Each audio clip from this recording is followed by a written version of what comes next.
salvo a todos com a paz do Senhor, amém? Amém. Hoje eu escutei só o João, viu?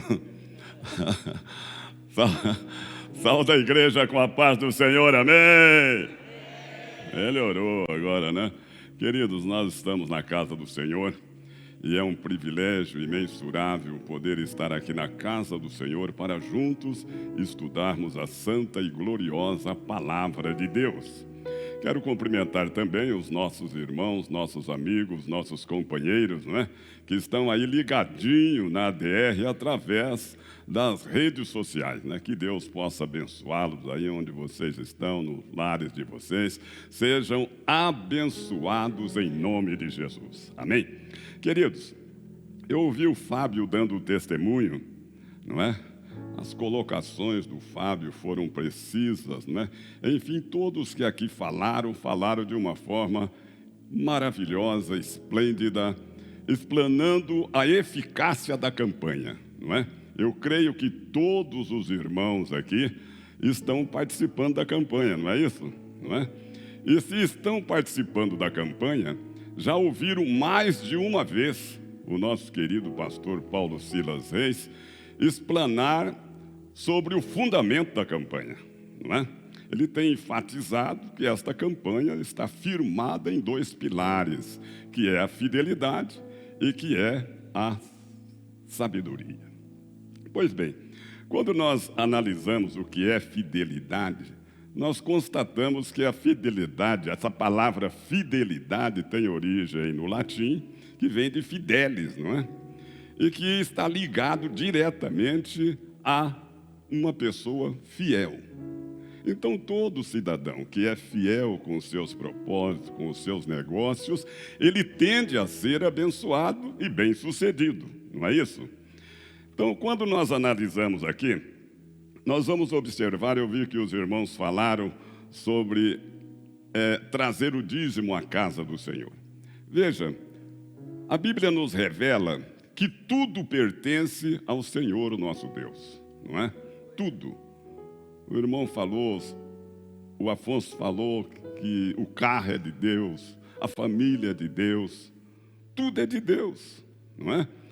Eu sou de Deus, meus filhos é de Deus, minha mulher é de Deus, minha casa é de Deus, meu carro é de Deus, meus netos é de Deus, os bisnetos é de Deus, o meu trabalho, o meu salário, tudo é de Deus e tudo que é seu é de Deus também, não é? Vamos ler um texto da palavra para não ficar aqui falando só. Vamos ver se é de Deus ou não. Vamos ver lá Vamos ler 1 Crônica, capítulo 29, versículo 14. Coloca aí, por favor.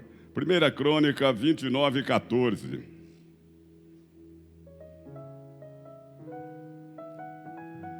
Veja lá o que diz, olha. Mas quem sou eu? E quem é o meu povo para que pudéssemos contribuir tão generosamente como fizemos? Tudo vem de ti e nós apenas te demos do que vem das tuas mãos. Então tudo procede de Deus, não é? Ele nos enche da sua bênção, nos dá família, nos dá sono, nos dá comida, nos dá roupa, enfim, tudo Ele nos dá. Vamos ver lá no Salmo 50, verso 12, só para ficar gravado na mente dos irmãos. Diz lá, ó, o Senhor dizendo, se eu tivesse fome, precisaria dizer a você? Pois o mundo é meu e tudo que nele existe. Então, tudo é de Deus, não é? Então, vamos ver o Salmo 24, verso 1. Vamos ler alguns versículos só para ficar guardado. Diz lá, ó, do Senhor é a terra e tudo o que nela existe, o mundo e os que nele vivem. Então tudo é de Deus, nós somos de Deus. Então de tudo que Deus nos dá, não é? Para nós administrarmos, porque é dele, Ele pede, olha, de tudo que eu coloquei nas tuas mãos para administrar, você me devolve uma parte, bem minúscula, tá bom? Devolve aí, não é? Eu quero só 10% de tudo que eu te dei, você devolve para mim, tá bom? Agora, o que nós precisamos fazer? É obedecer à determinação do Senhor. Considerando que tudo é dele, ele quer a devolução de 10%. Não é? Ora, eu devolvo 10%, mas ele deixa eu com 90% para me administrar. Então veja, quando você devolve a ele 10% do que é dele, você fica com 90% para você administrar. E para que você seja bem-sucedido nesta administração, você vai ter que precisar de sabedoria. E aí você vai recorrer a quem? A Deus. Tiago disse: tem falta de sabedoria, peça a Deus que o dá liberalmente e não te lança no rosto. Não é? Então, quando nós sabemos que vamos administrar os 90%, nós precisamos pedir sabedoria para o Senhor. E quando recorremos a Ele, Ele nos dá sabedoria, a ponto de entendermos que Ele nos deu e só pediu 10%. Mas agora eu estou abençoado extremamente. Eu tenho uma colheita que dá 100 por 1, não é? Estou abençoado. E eu preciso agora ofertar na casa do Senhor, não é? É disto que o Senhor se alegra. Porque quando você dá o dízimo, você está cumprindo a ordem. Porque se você fica com o que é dele, você vai sofrer consequências, não é? Quando você fica... Eu deixo a minha caneta ali com o pastor Wallace, e ele fica com a caneta e não me devolve, ele comete um crime de apropriação indébita.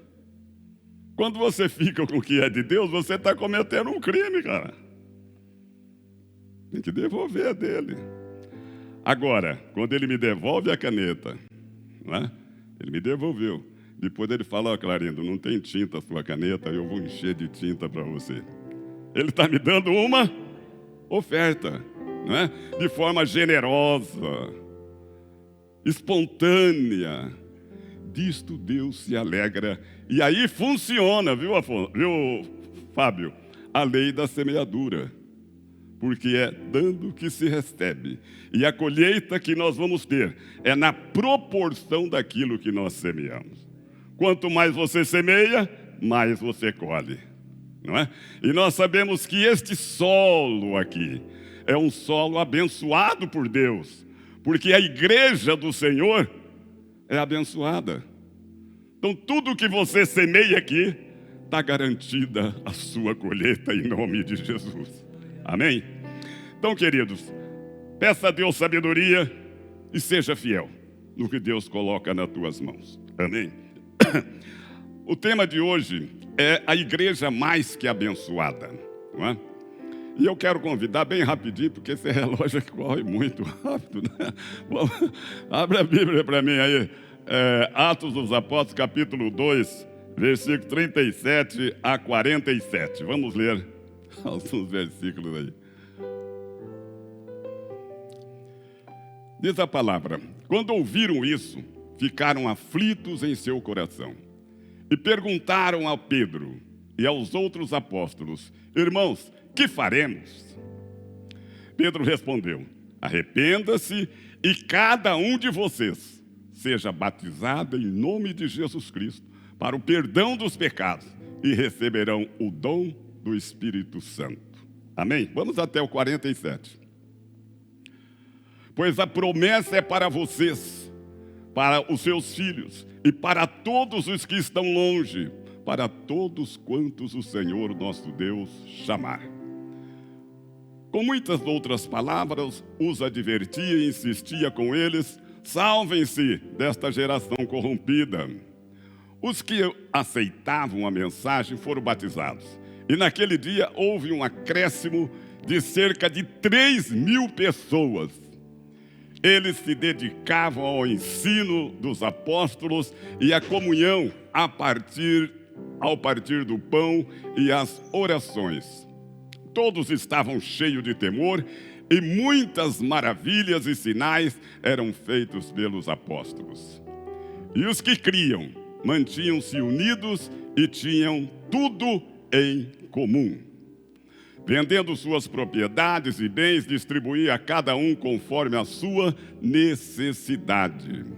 Todos os dias continuavam a reunir-se no pátio do templo, partiam o pão em casa e juntos participavam das refeições com alegria e sinceridade de coração, louvando a Deus e tendo a simpatia de todo o povo. E o Senhor lhes acrescentava diariamente os que iam sendo salvos. Amém, Jesus. Queridos, nós, numa parte introdutória desta mensagem, nós precisamos falar da igreja, não é? E a igreja, o termo igreja é grego, né? Que significa eclésia. E o significado de eclésia significa sair para fora, não é? Mas não somente isso. Naquele tempo, na época dos apóstolos, a igreja era conhecida como assembleia ou como congregação, não é? Eram os nomes que davam para... Era uma assembleia, reunia-se a assembleia, ou era uma congregação de cidadãos, né, que eram convocados para determinado assunto que iria ser tratado, não é? E observe que a igreja ela é considerada um organismo, porque é viva, né? Nós somos o corpo e Cristo é o cabeça, é viva. E uma organização, porque está sujeita ao ordenamento jurídico do país. Pois bem, portanto, estas igrejas, nós aprendemos aqui que eles reuniam lá, era constituído de pessoas. E as pessoas é que formavam a igreja, né? Então, juntavam um grupo de pessoas e ali, então, era constituída a igreja do Senhor. E nós observamos que a igreja primitiva, ela teve a sua origem no dia do Pentecoste, quando o povo estava reunido ali. Coloca para mim aí Atos 1 e 4. Atos 1 e 4, por favor. Está lá, ó. Certa ocasião, enquanto comia com eles, deu-lhe a ordem: não saiam de Jerusalém, mas esperem pela promessa do meu Pai, da qual falei a vocês. Eles estavam reunidos em Jerusalém, esperando a promessa que Deus havia feito através de Jesus a eles. Permaneçam em Jerusalém. E a Bíblia diz que eles estavam lá em Jerusalém. E interessante que a Bíblia fala que era uma multidão, mas era 120, aproximada 120, ele considerava a multidão, né? Então, estavam lá reunidos, esperando.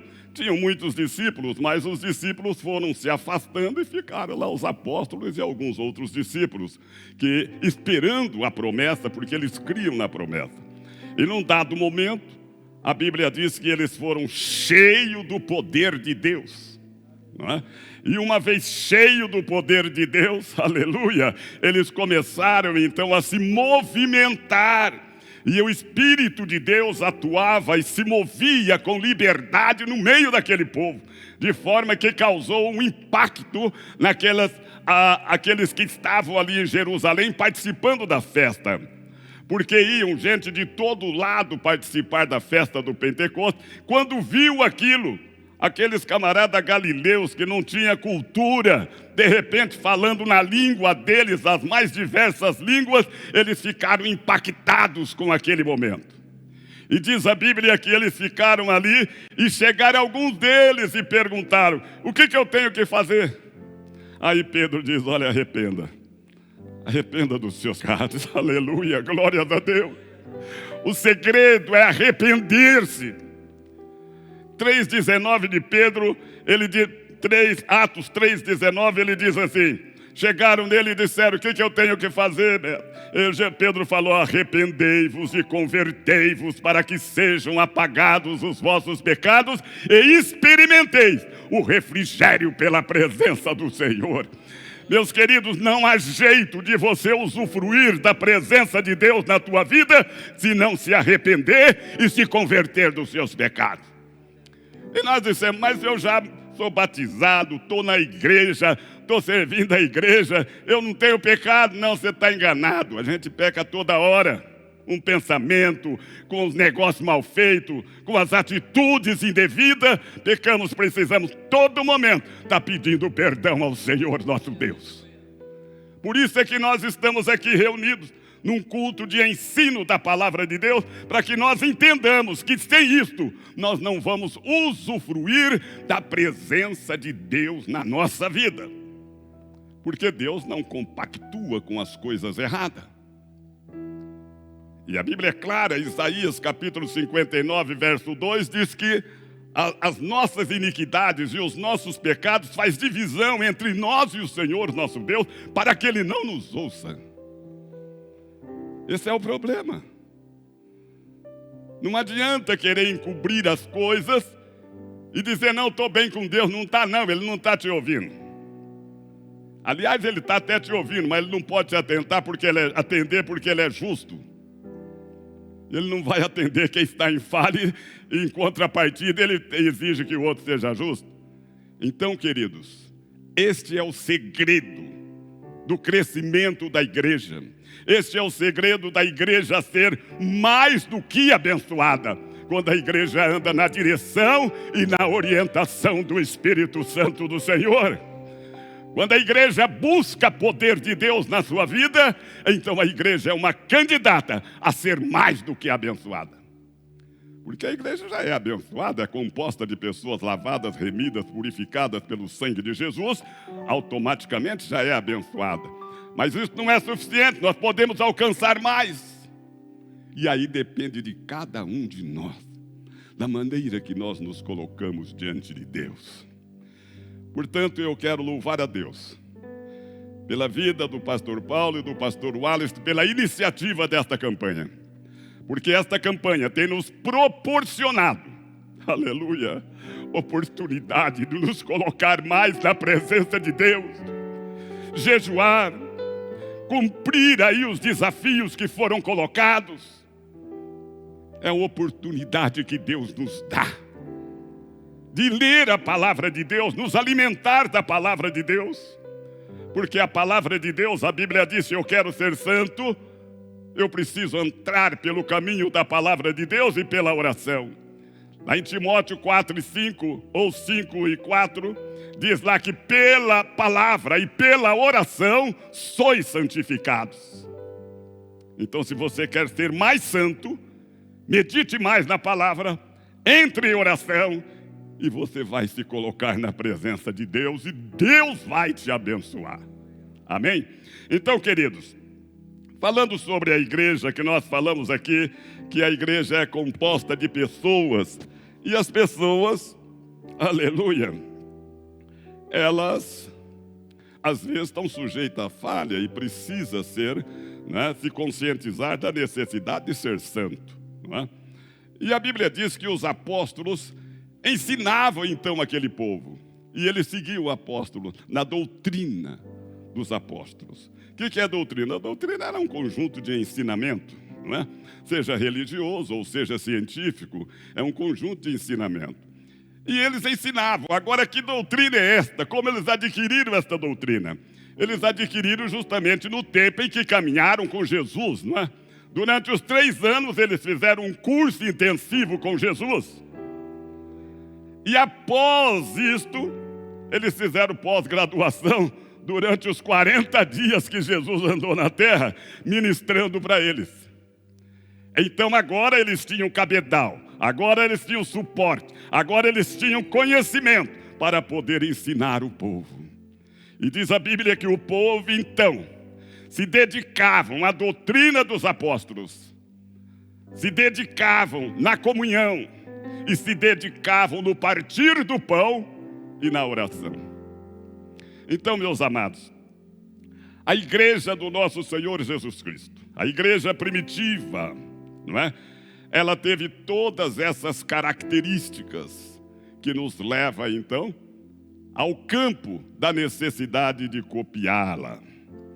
Hoje nós temos, aquela igreja era a igreja, nós podemos dizer que tinha a igreja universal, que não é universal, que é a igreja universal, quer dizer, que abrange o mundo, Todos os santos que estão aí, no sentido espiritual, compõem esta igreja. Mas nós temos a igreja local, não é?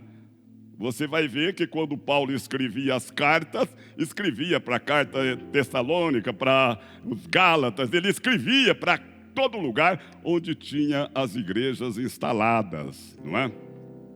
Tanto que Apocalipse também tem lá as 7 cartas enviadas às igrejas locais, não é? A nossa igreja ADR é uma igreja local. Deus tem abençoado a ADR. Só ouviu o pastor Paulo? Deus tem abençoado a ADR, irmãos? Lógico que tem, ué, não é? É notório a bênção de Deus aqui na ADR. Agora, para que Deus continue abençoando e nós venhamos quebrar essas paredes aí, ampliar o máximo, é necessário que cada um de nós tenha consciência da nossa obrigação como cristão. Não é? Depende de nós. Depende de nós. Cada um de nós. Temos que incorporar isso daí. Nós estamos unidos numa só fé, num só propósito. A dor de um é a dor do outro, a necessidade de um é a necessidade do outro. E quando assim nos comportamos, nós somos fortes. Aleluia. E o Espírito de Deus tem liberdade para trabalhar no meio da sua igreja, operando sinais, milagres, prodígios e maravilhas. Se nós queremos isto para a ADR, vamos então repensar a nossa conduta, a nossa maneira de ser. Então, queridos, para que a ADR seja mais do que abençoada, é necessário isto. As características da igreja primitiva tornou ela uma igreja abençoadíssima, não é? E quais eram as características? Primeira característica daquela igreja é que a igreja perseverava em oração. A oração é a chave do sucesso. A oração é a chave da vitória. Sem oração, nós não vamos a lugar nenhum, não é? Precisamos orar. Orar com o coração contrito, crendo que Deus está no controle de todas as coisas. Nos derramar nos pés do Senhor, nos humilhar diante da sua majestade. Porque a Bíblia diz que os humilhados serão exaltados. Quando nós nos humilhamos nos pés do Senhor, Deus nos exalta. E todos vão ver o que Deus está fazendo em nossa vida. Não precisa você sair falando, Deus está me abençoando, não. Vão ver que Deus te abençoou. Era o caso de Isaac. Isaac saiu lá, foi lá para Gerar, lá foi conviver com o rei filisteu Abimeleque. Chegou lá, entulhar os poços, ele foi abrindo os poços, foi abrindo e tal, não brigava, não contendia, porque o negócio dele não era brigar, não era discutir, o negócio dele era ser abençoado. Então não é discutir, não é questionando, não é reivindicando os seus direitos, não. É você crendo que Deus está na tua vida e Deus vai abrir as portas. Deus é a solução dos problemas. E a Bíblia diz que foi tal o sucesso dele, que chegou um dado momento, o rei foi lá pedir para reconciliar com ele. Vamos fazer uma aliança. Isaac, eu estou vendo que Deus está na tua vida, você tem sido prosperado. Vamos fazer uma aliança aqui, Isaac. Lá em Gênesis 26 e 28. Coloca aí, por favor, rapidinho. Meu horário aqui, meu Deus, esse negócio corre demais. Está na hora, nem falei. Olha lá, eles responderam: vimos claramente que o Senhor está contigo. Você não acha, meu irmão, que o teu inimigo está vendo que a tua prosperidade é em decorrência da mão de Deus sobre a tua vida? É isso que está acontecendo. Eles responderam: vimos claramente que o Senhor está contigo. Por isso dissemos: façamos um juramento entre nós. Queremos firmar um acordo contigo. Deus vai mandar os teus inimigos até você, viu? Para acabar com essa perseguição, eles vão ter que chegar até você. Coloca aí, tem um versículo aí, Jeremias 15, 11. Coloca rapidinho, Jeremias 15, 11. Diz lá, ó. o Senhor disse: eu certamente o fortaleci para o bem e intervi por você na época da desgraça e da adversidade por causa do seu inimigo. Em outra tradução diz que ele vai mandar os seus inimigos te pedir perdão. Então, queridos, nesta noite, põe isso na sua cabeça. Você não está só. Você tem um dono. E ele tem cuidado de você. Aleluia. Até aqui você chegou. Porque ele tem cuidado de você.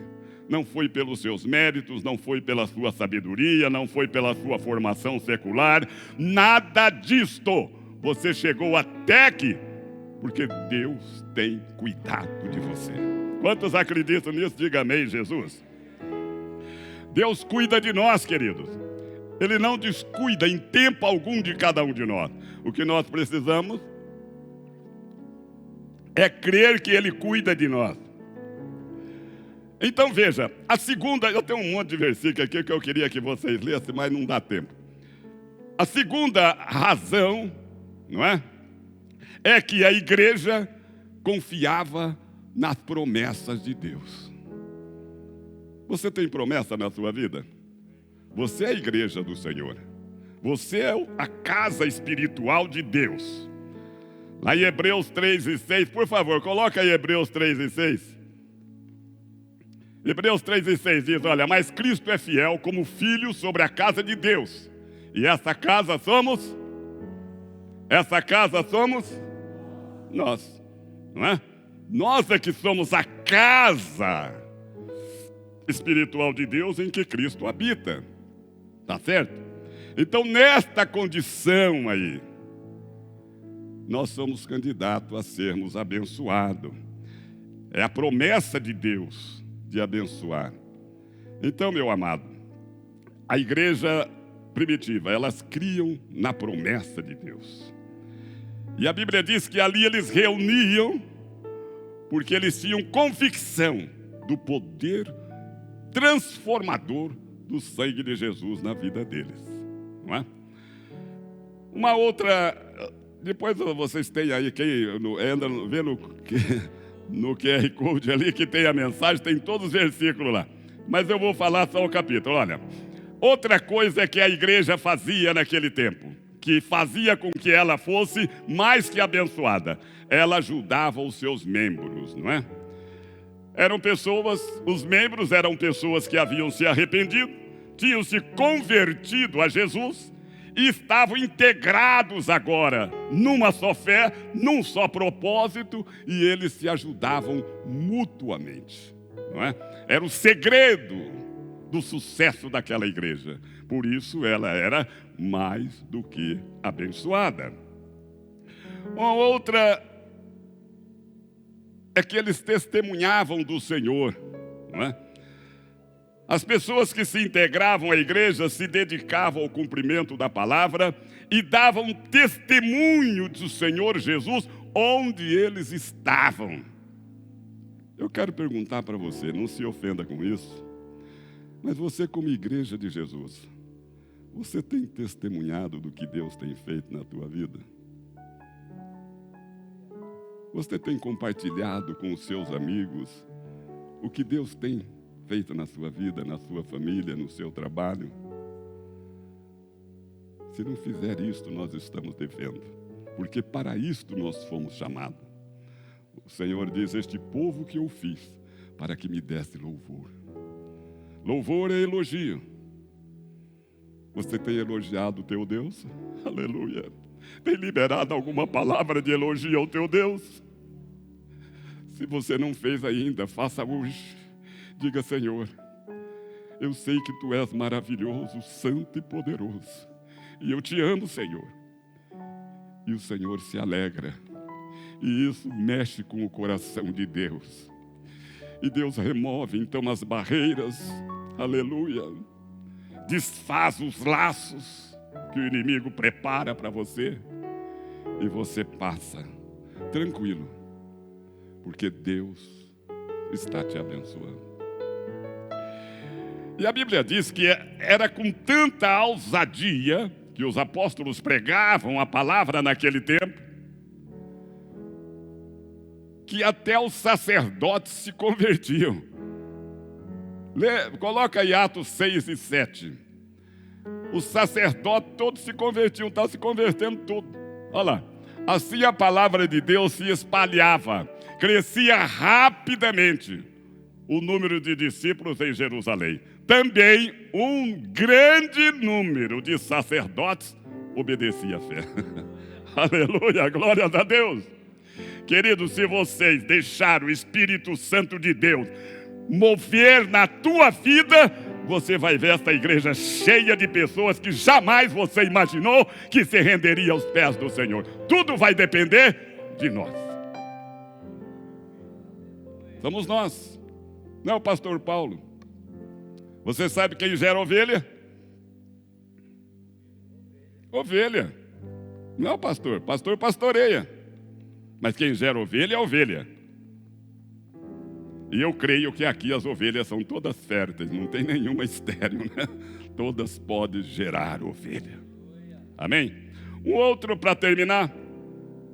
Para terminar tem aqui. Eles testemunhavam de Jesus às pessoas de todas as maneiras. Não é? Não importava se eles eram ameaçados de ser presos. Não importava. Eles testemunhavam de Jesus. Não é? Onde eles estavam falando de Jesus, do trabalho de Jesus, qual a finalidade da igreja na terra, que era ampliar o reino de Deus aqui na terra. Onde eles estavam. E eu pergunto para vocês, como igreja que nós somos, nós estamos fazendo isso? Testemunhando de Jesus? Falando com liberdade? Ou estamos escondidos dentro de quatro paredes? Se a Bíblia diz que nós temos que ser astros para brilhar nas trevas, lá em Filipenses diz que nós temos que ser astros para resplandecer. O que nós vamos resplandecer?